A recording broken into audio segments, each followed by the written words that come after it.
नमस्कार दोस्तों, स्वागत है आप सभी का हमारे इस YouTube चैनल में जिसका नाम है ABCD।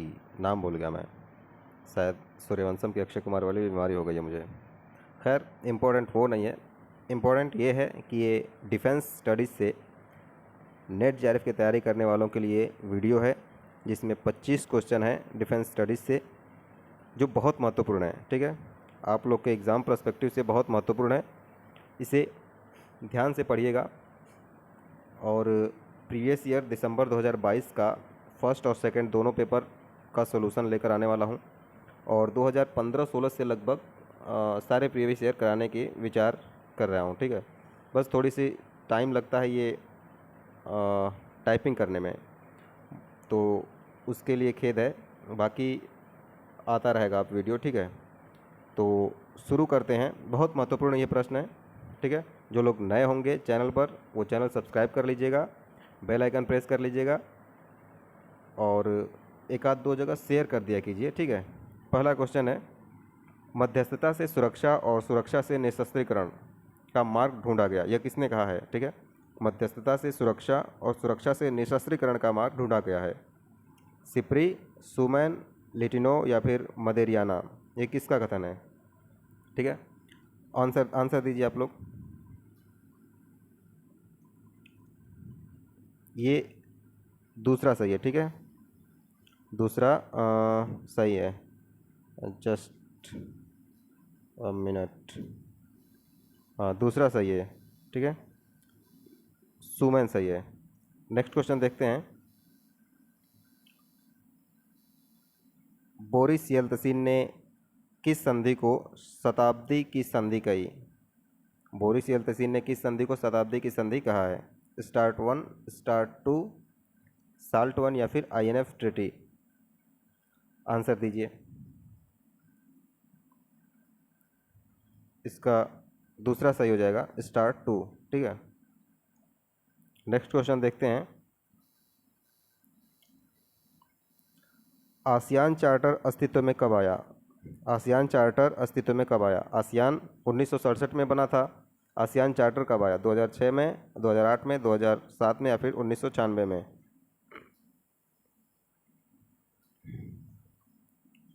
ठीक है, तो 2008 में आया था आसियान चार्टर। ठीक, नेक्स्ट क्वेश्चन देखते हैं। किस सार्क शिखर सम्मेलन के पश्चात काठमांडू घोषणा पत्र जारी किया गया था? किस सार्क शिखर सम्मेलन के पश्चात काठमांडू घोषणा पत्र जारी किया गया था? शिखर सम्मेलन 1987, शिखर सम्मेलन 1998, शिखर सम्मेलन 1999 या फिर शिखर सम्मेलन 2002? ये इसमें से कौन सा आंसर सही हो जाएगा? ठीक है, लगाइए आंसर।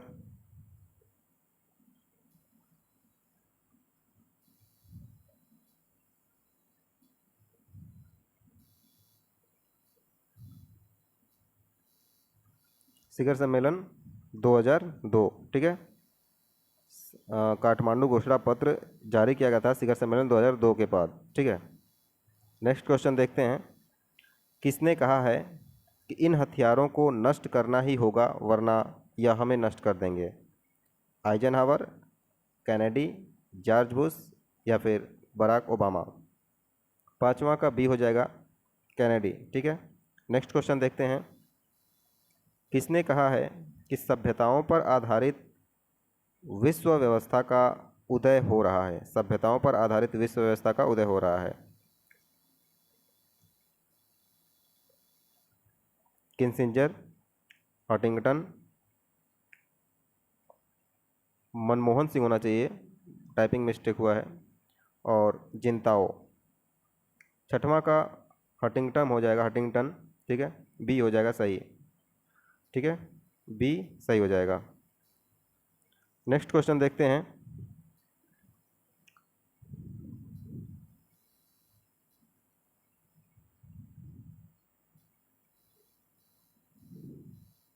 किसने कहा है यूरोप शुक्र की तरह है और अमेरिका मंगल की तरह? ठीक है, किसने कहा है कि यूरोप शुक्र की तरह है और अमेरिका मंगल की तरह? जॉर्ज पिसुल, रॉबर्ट कॉगन, किसिंजर या फिर जॉर्ज बुश? रॉबर्ट कॉगन कहे हैं कि यूरोप शुक्र की तरह है और मंगल की तरह अमेरिका है। ठीक है, तो बी सही हो जाएगा यहाँ। बी सही हो जाएगा, Robert Kagan.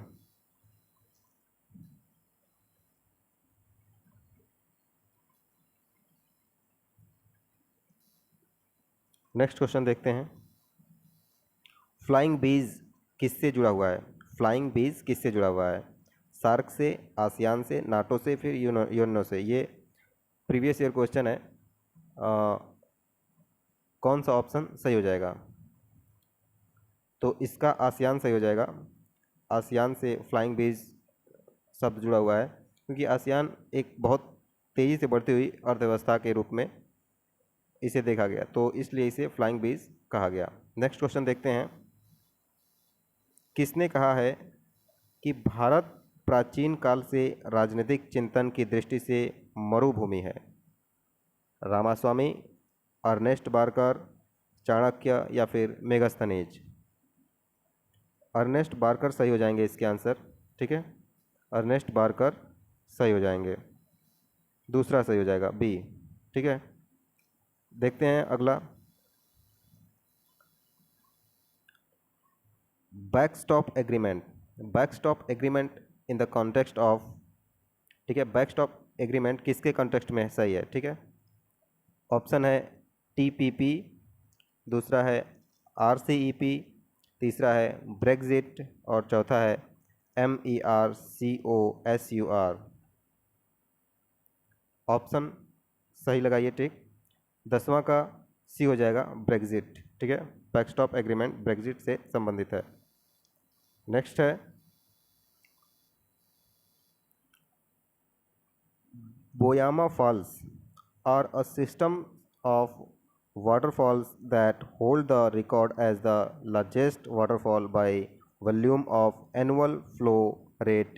It is located in which of the following country? ठीक है, फिर से पढ़ लीजिए।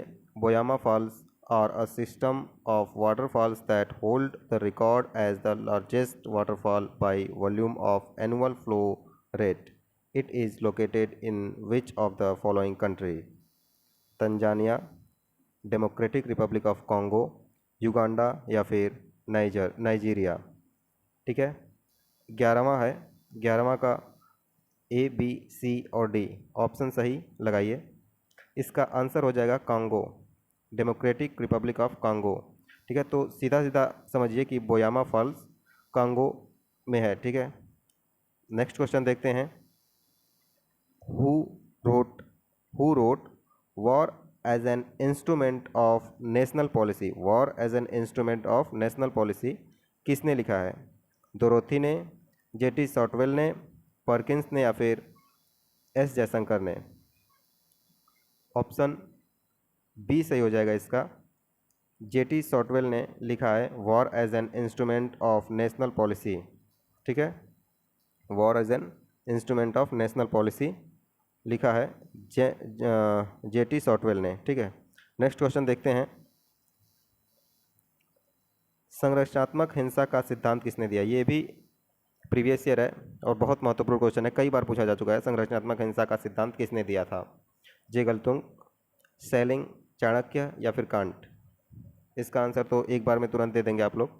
13वां का ए हो जाएगा, संरचनात्मक हिंसा जे गलतुंग ने दिया था, ठीक है। नेक्स्ट क्वेश्चन देखते हैं। स्थायी शांति का सिद्धांत किसने दिया था?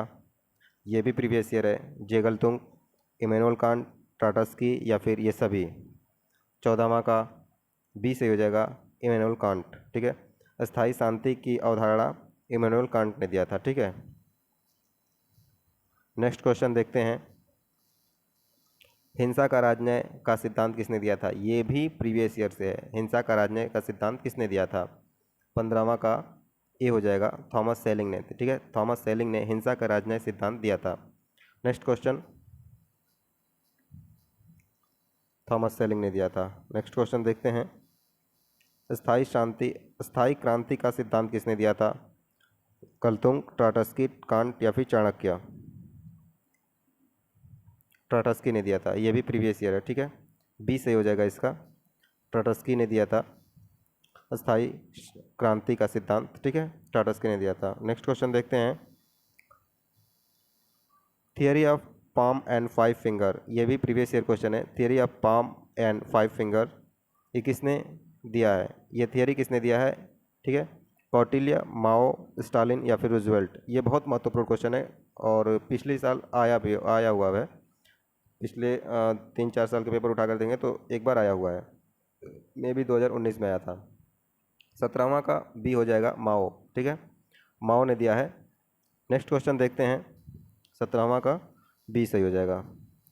18वां क्वेश्चन देखते हैं कि theory of palm and five finger में फाइव फिंगर से क्या तात्पर्य, ये भी बहुत महत्वपूर्ण है और कॉन्सेप्ट क्लियर करने वाला क्वेश्चन है ये, ठीक है। तो theory of palm and five finger में फाइव फिंगर से क्या तात्पर्य है। देखिए ऑप्शन है इसके भूटान, नेपाल, अरुणाचल प्रदेश, नागालैंड, सिक्किम। बी है भूटान, नेपाल, लद्दाख, सिक्किम, तिब्बत। सी है भूटान, नेपाल, अरुणाचल प्रदेश, लद्दाख, उत्तराखंड। और डी है भूटान, नेपाल, अरुणाचल प्रदेश, सिक्किम और लद्दाख। 18वां का ये डी हो जाएगा सही, भूटान, नेपाल, अरुणाचल प्रदेश, सिक्किम और लद्दाख, ठीक है। अगर आप मैप में देखेंगे तो भूटान, उसके बाद नेपाल, फिर अरुणाचल प्रदेश, सिक्किम और लद्दाख, ये सब तिब्बत से लगे हुए बॉर्डर हैं, ठीक है। तो उसी को कहा है ये फाइव फिंगर, ठीक है। फाइव फिंगर यही 5 राज्यों को 5 राज्यों या देश, इसमें देश भी हैं, राज्य भी हैं, तो इन्हीं को कहा है, ठीक है। डी सही हो जाएगा। Theory of palm and five finger में पाम से क्या तात्पर्य है, ठीक है। ये तो फाइव फिंगर हो गए, बाकी अब पाम किसे कहा है, हथेली किसे कहा है, तो सिक्किम, लद्दाख, उत्तराखंड या तिब्बत। इसका ऑप्शन डी सही हो जाएगा, तिब्बत, ठीक है। तो तिब्बत को इसने पाम कहा है, हथेली कहा है, और उसके 5 अंगुलियां जो हैं उसको कहा है नेपाल, सिक्किम, भूटान, अरुणाचल प्रदेश, लद्दाख और ये 5 हो गए ना, हाँ। तो भूटान, नेपाल, अरुणाचल प्रदेश, सिक्किम और लद्दाख, ये 5 अंगुलियां हो गई और ये हथेली हो गया तिब्बत, ठीक है। तो डी इसका सही हो गया। नेक्स्ट क्वेश्चन देखते हैं, when the London convention on the prevention of marine pollution by dumping of waste and other matters has been signed. The London Convention on the prevention of marine pollution by dumping of waste and other matters has been signed. कब sign हुआ था ये London convention, 1975 में, 1973 में, 1972 में या फिर 1971 में। 20वां है इसका ऑप्शन सी सही हो जाएगा, 1972 में, ठीक है। ऑप्शन सी सही हो जाएगा, 1972 में।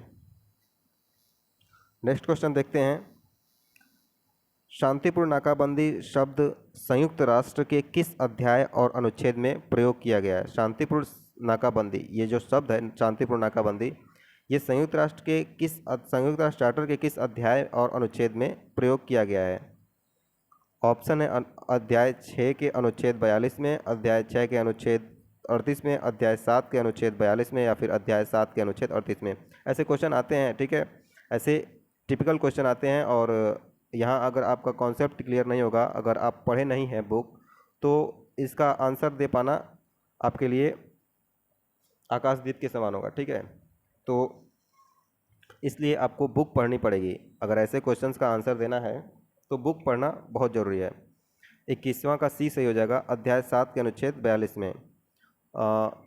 स्ट्रेटेजिक थिंकर्स की बुक आती है, और भी कई बुक हैं जिसको आप पढ़ेंगे तो उन सब में मिलेगा ये बुक, ये सब बातें कि अध्याय 21वां का सी सही होगा, अध्याय 7 के अनुच्छेद 42 में शांतिपूर्ण नाकाबंदी की बात की गई है, ठीक है। तो नेक्स्ट क्वेश्चन देखते हैं, वो संघर्ष निवारण के चैप्टर में भी ये सब बातें आती हैं, संघर्ष निवारण के चैप्टर में ये बातें आती हैं, ठीक है, कि शांतिपूर्ण नाकाबंदी और हस्तक्षेप ये सब। तो अध्याय 7 के अनुच्छेद 42 में शांतिपूर्ण नाकाबंदी शब्द का प्रयोग किया गया है, ये बात ध्यान रखिएगा। कौन सा दिवस संयुक्त राष्ट्र शांति स्थापन सैन्य बल दिवस के रूप में मनाया जाता है। 24 अक्टूबर, 10 दिसंबर, 29 मई या फिर 13 जुलाई। ऑप्शन सी सही हो जाएगा, 29 मई, ठीक है, 29 मई सही हो जाएगा। नेक्स्ट क्वेश्चन देखते हैं, democratic ideal and the reality, ये पुस्तक है democratic ideal and the reality, ये पुस्तक के लेखक कौन है पूछा गया है, ठीक है। कार्ल हसोपर, मैकाइंडर, पी कोहेन या फिर रुडोल्फ जेलेन। 23वां का बी सही हो जाएगा, मैकाइंडर, ठीक है, मैकाइंडर सही हो जाएंगे। नेक्स्ट क्वेश्चन है सेकंड लास्ट, किसने यह कहा है कि युद्ध महा अनिश्चितता का क्षेत्र है? ये तो आंसर बताने की ज़रूरत ही नहीं है। ठीक है, आंसर इसका कमेंट में आप लोग दीजिएगा। ये बहुत आसान क्वेश्चन है, बहुत ही ज़्यादा आसान क्वेश्चन है और प्रीवियस ईयर क्वेश्चन है। ठीक है, ये प्रीवियस ईयर क्वेश्चन है, युद्ध महा अनिश्चितता का क्षेत्र है, इसका आंसर आप लोग देंगे हमें। नेक्स्ट क्वेश्चन देखते हैं, लास्ट है ये, बट नॉट द लिस्ट। निम्नलिखित में से कौन शस्त्र नियंत्रण समझौता नहीं है? निम्नलिखित में से कौन शस्त्र नियंत्रण समझौता नहीं है? ये भी महत्वपूर्ण है और बहुत आसान है और प्रीवियस ईयर है ये भी। ठीक है, एनपीटी, साल्ट, नाटो या पीटीबीटी? ठीक है, तो इसका आंसर सी हो जाएगा, नाटो। नाटो शस्त्र नियंत्रण समझौता नहीं है बल्कि सैन्य संगठन है एक, नाटो। ठीक है, तो ऑप्शन सी सही हो जाएगा। ठीक है, तो सी सही हो जाएगा। बस यही क्वेश्चन था 25, और मैं बाकी 2022 का, दिसंबर 2022 का फर्स्ट और सेकंड पेपर दोनों का सलूशन लेकर आऊँगा टुकड़ों में। ठीक है, एक बार में सारे क्वेश्चन तो नहीं आएंगे, टुकड़ों में आएंगे। वीडियो भी बड़ी हो रही है धीरे धीरे, तो चैनल को सब्सक्राइब कर लीजिएगा अगर नए होंगे तो, शेयर कर दीजिएगा अपने दोस्तों के साथ और लाइक कर दीजिएगा। बाकी पढ़ते रहिए, और अगले महीने में है एग्ज़ाम, हो सकता है एक आध हफ्ते में आप लोग का फॉर्म भरना शुरू किया जाए और मैक्स टू मैक्स जुलाई के फर्स्ट वीक तक हो सकता है एग्ज़ाम जाए। हालांकि आ गया है डेट कि 13 जून से 22 जून तक एग्ज़ाम होना है, लेकिन ऐसा लग नहीं रहा कि हो ही जाएगा इसमें, तो ज़्यादा से ज़्यादा पोस्टपोन भी होगा तो जुलाई के फर्स्ट वीक तक एग्ज़ाम करा लिए जाएंगे और अगस्त में रिज़ल्ट भी आ जाएगा। ठीक है, ये मैं जून की बात कर रहा हूँ, जून 23 की नेट जेआरएफ के एग्ज़ाम की। ठीक है, तो लगे रहिए बिल्कुल, और जिन लोगों का नहीं हुआ है नेट जेआरएफ वो बिल्कुल छोड़े ना, और ये ना सोचें कि नहीं मतलब अभी टाइम है, फॉर्म भरेंगे तब पढ़ेंगे, क्योंकि बहुत ज़्यादा टाइम नहीं बचा है, एक महीने का भी टाइम आपके पास नहीं है ऐसा मान लीजिए, क्योंकि मई शुरू हो चुका है और आज 3 मई है जब मैं वीडियो अपलोड कर रहा हूँ, तो बहुत जल्द निकलता चला जाएगा टाइम, आपको पता नहीं चलेगा। और शादी विवाह का सीज़न चल रहा है, तो पूड़ी खाने के चक्कर में अगर व्यस्त रहेंगे तो दिक्कत हो जाएगी फिर। ठीक है, लगे रहिए बिल्कुल। बहुत बहुत धन्यवाद। जय हिंद।